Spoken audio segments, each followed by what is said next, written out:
महाराणा संग्राम सिंह महाराणा कुंभा के बाद सबसे प्रसिद्ध महाराजा थे। मेवाड़ में सबसे महत्वपूर्ण शासक। इन्होंने अपनी शक्ति के बल पर मेवाड़ साम्राज्य का विस्तार किया और उसके तहत राजपूताना के सभी राजाओं को संगठित किया। राणा रायमल की मृत्यु के बाद 1509 में राणा सांगा मेवाड़ के महाराणा बन गए। राणा सांगा ने अन्य राजपूत सरदारों के साथ सत्ता का आयोजन किया। राणा सांगा ने मेवाड़ में 1509 से 1528 तक शासन किया, जो आज भारत के राजस्थान प्रदेश में स्थित है। राणा सांगा ने विदेशी आक्रमणकारियों के विरुद्ध सभी राजपूतों को एक किया। राणा सांगा सही मायनों में एक वीर योद्धा व शासक थे, जो अपनी वीरता और उदारता के लिए प्रसिद्ध हुए।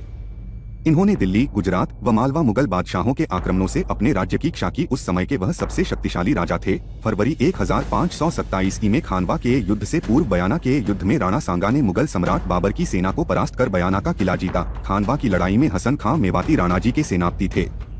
युद्ध में राणा सांगा के कहने पर राजपूत राजाओं ने पाती पेरवन परंपरा का निर्वहन किया। बयाना के युद्ध के पश्चात 16 मार्च 1527 में खानवा के मैदान में राणा सांगा घायल हो गए।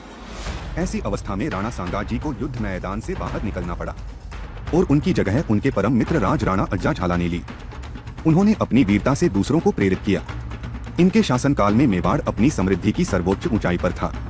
एक धर्मपरायण राजा की तरह इन्होंने अपने राज्य की रक्षा तथा उन्नति की। राणा सांगा इतने वीर थे कि एक भुजा, एक आंख, एक टांग खोने व अनगिनत जख्मों के बावजूद उन्होंने अपना महान पराक्रम नहीं खोया। सुल्तान मोहम्मद शाह मांडू के युद्ध में हराने व बंदी बनाने के बाद उन्हें उनका राज्य पुनः उदारता के साथ सौंप दिया। यह उनकी बहादुरी को दर्शाता है। खानवा की लड़ाई में राणाजी को लगभग 80 घाव लगे थे। राणा सांगा को सैनिकों का भग्नावशेष भी कहा जाता है। बाबर भी अपनी आत्मकथा में लिखता है कि राणा सांगा अपनी वीरता और तलवार के बल पर अत्यधिक शक्तिशाली हो गया है। इसका अगला पार्ट देखने के लिए अभी हमारे चैनल को सब्सक्राइब करें। धन्यवाद।